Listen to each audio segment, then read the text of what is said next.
Your story, your stage.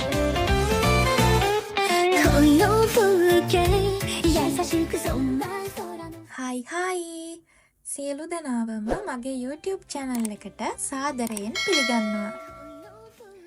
ඔයාලා හැමෝම හොඳින් ඉන්නවා නේද? මං හිතනවා ඔයාලා හැමෝම හොඳින් ඉන්නවා ඇති කියලා. ඉතින් ඒ වුණාට මම නම් ඉන්නේ ටිකක් අසනීපෙන්.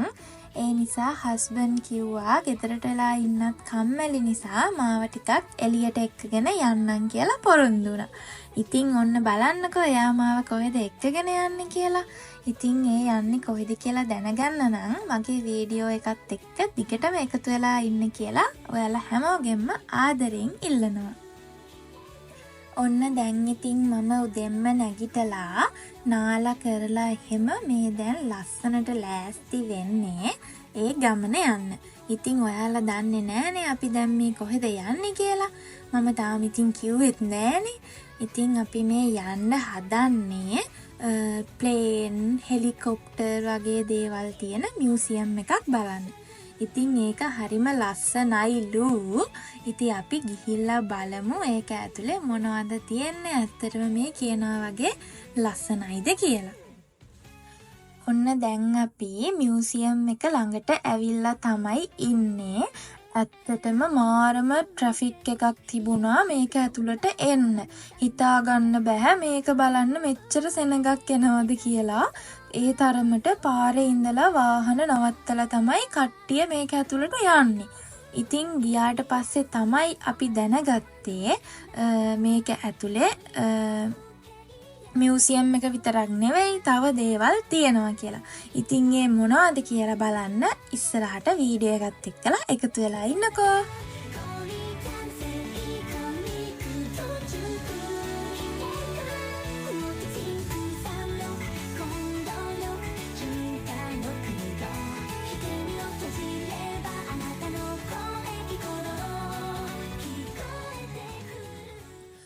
අපි මියුසියම් එක ඇතුළටම යනකොට මේ විදිහට තමයි තිබුණේ. ඉතින් මුලින්ම අපි ගියා ටිකට් කවුන්ටර් එකට ඉස්සෙල්ලාම ටිකට් එකක් ගන්න.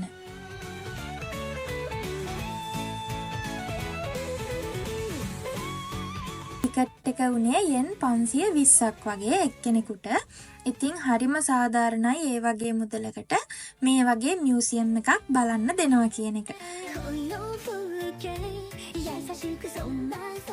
ඉතින් බලන්නකෝ මෙන්න මේ වගේ හෙලිකොප්ටර් ගොඩාරියක් මේක ඇතුලේ තිබුණා.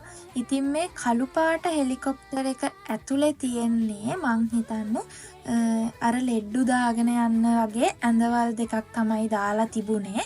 ඉතින් මට හිතෙන විදිහට මේකේ තුවාල වුණු ලෙඩ්ඩු අරහෙ මෙහෙ ප්‍රවාහනය කරපු හෙලිකොප්ටර් එකක් වෙන්න පුළුවන් කියලා මට හිතුණා.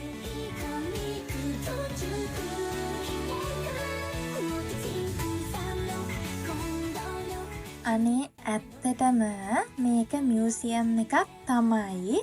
හැබැයි ඒ වුණාට අපි ලංකාවේ ඉද්දි හෙලිකොප්ටර් එකක් ප්ලේන් එකක් යනවා දකින්නකොට දුවගෙන ගිහිලා මිදුලට ගිහින් බලනවානේ. ඒ සද්දය හෙද්දිත් අපි ආසයිනේ. අපි ටක් ගාලා දුවලා ගිහින් බලනවා මොකක්ද මේ යන්නේ, උඩින්ද යන්නේ පල්ලෙහින්ද යන්නේ කියලා. ඉතින් ඒ දවස්වල හරිම ආසයි. ඉතින් දැන් අපි ඉන්නේ ලංකාවේ නෙවෙයිනේ. ඉතින් ඒ නිසා මට ඉතින් මේ වගේ එකක් දැක්කත් මගේ ඔළුවට එන්නේ අනේ මේකක නැගලා හරි ගිහිල්ලා මට මගේ අම්මවයි තාත්තවයි බලලා එන්න තිබ්බනම් කියලා ඉතින් මට හිතෙනවා.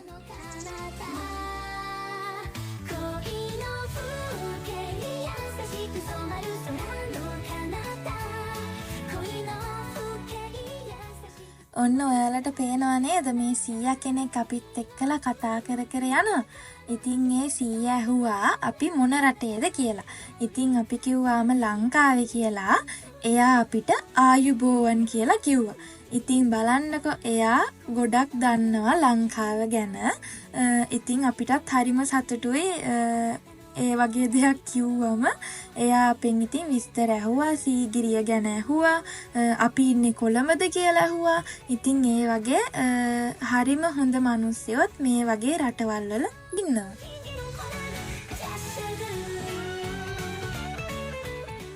ඉතින් දැන් මේ ඔයාලට පේන්නේ පුංචි ප්ලේ ඒරියා එකක්.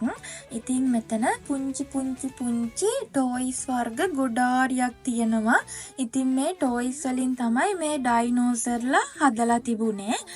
ඉතින් මෙතන පුංචි ළමයින්ට සෙල්ලම් කරන්න අවස්ථාව දීලා තියෙනවා. ඒ වගේම කැමති අයට චිත්‍රයක් ඇඳලා මෙතන ප්‍රදර්ශනය කරන්නත් අවස්ථාව දීලා තියෙනවා. ඉතින් ඇයි පොඩි ළමයින්ට විතරක්? ඉතින් අපිත් මේවා දැක්කම නිකම්ම පොඩි කාලෙට ඇතිලා යනවා ඉතින්.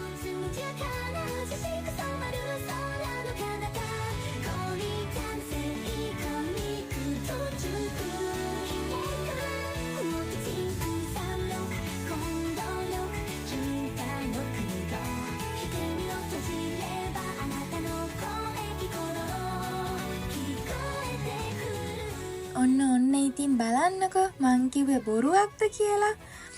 ඉතින් මේ ඉන්නේ මගේ හස්බන්ඩ්. ඉතින් එයාත් මේ පොඩි ළමයෙක් වගේ පොලිමේ ඉඳලා දැන් මේ හදන්නේ හෙලිකොප්ටර් එකක් එලවන්න. ඉතින් බලන්නකෝ ඒක වයස් පරතරයකින් තොරව මේ හැමදේම එන්ජොයි කරන්න ලැබෙනවා කියන්නේ ඇත්තටම හොඳ දෙයක් ඉතින් නේද?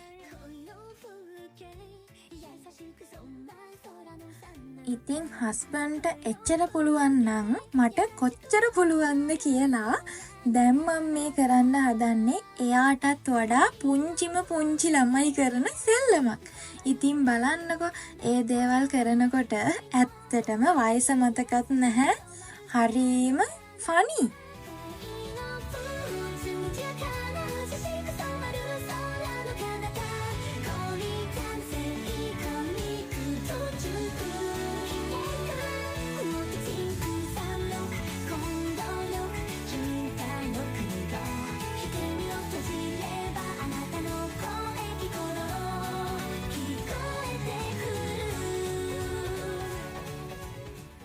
ඉස්සෙල්ලා හස්බන්ඩ්නේ හෙලිකොප්ටර් එක එලෙව්වේ.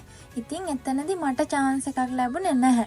ඉතින් මම ඒ නිසා මෙතනදී ඒ chance එක උපරිම භුක්ති විඳා.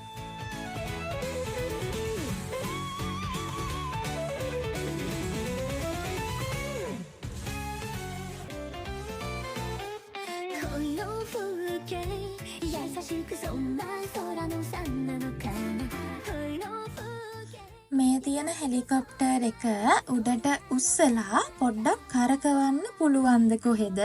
හැබැයි ඒ වුණාට පොඩ්ඩ දෙන්න දන්නේ නැහැ. ඉතින් දෙන්න නැගිටිනකන් කියලා හිටියා. නැගිට්ටෙත් නැහැ. දෙන්න එකට ඇඩික්ට් වෙලා වගේ තමයි හිටියේ. ඉතින් ඒ නිසා අපි ඕනේ නැහැ කියලා එතනින් එන්න ආවා.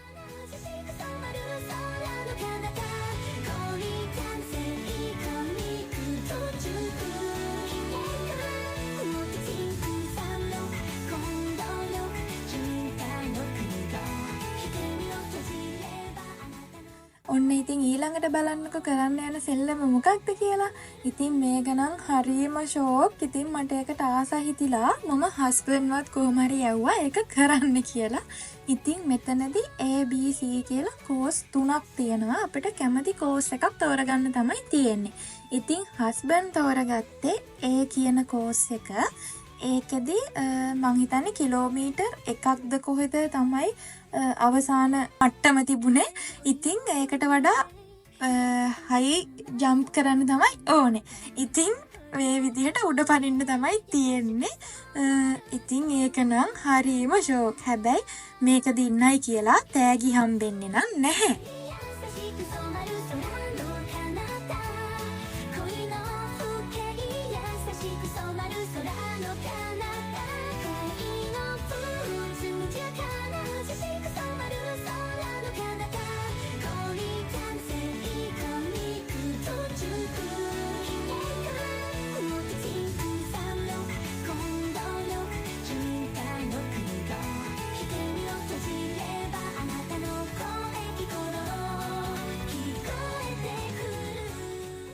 ඉතින් දැන් මියුසියම් එක බලලා ඉවර වෙලා අපි ඔන්න එළියට ආවා. ඉතින් පොඩ්ඩක් තිබහක් ආවා. ඒ නිසා වෙන්ඩින් මැෂින් එකෙන් බීම එකකුත් අරගෙන දැන් අපි එළියට යන්න තමයි මේ හදන්නේ. මට දෙයක් කියන්න අමතකුණානේ. ඉතින් අහන්නකෝ මං මුලින්ම කිව්වනේ මෙතන මියුසියම් එකට අමතරව තවත් ගොඩක් දේවල් තියෙනවා කියලා. ඉතින් ඒ මොනවාද දන්නවද? ඉතින් අපිට මියුසියම් එකට අමතරව මෙතන ලොකු ප්ලේ ඒරියා එකක් තියෙනවා.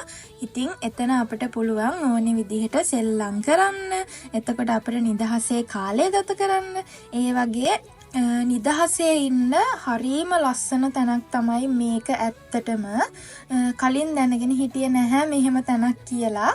හැබැයි ඒ වුණාට අපි හිතාගත්තා අපිත් ආයෙම දවසක අනිවාර්යයෙන්ම මෙතනට නිදහසේ ඉඳලා යන්න එනවා කියලා.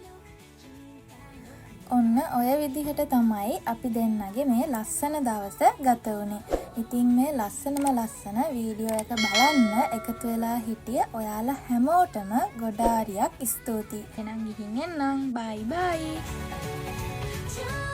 Your story, your stage.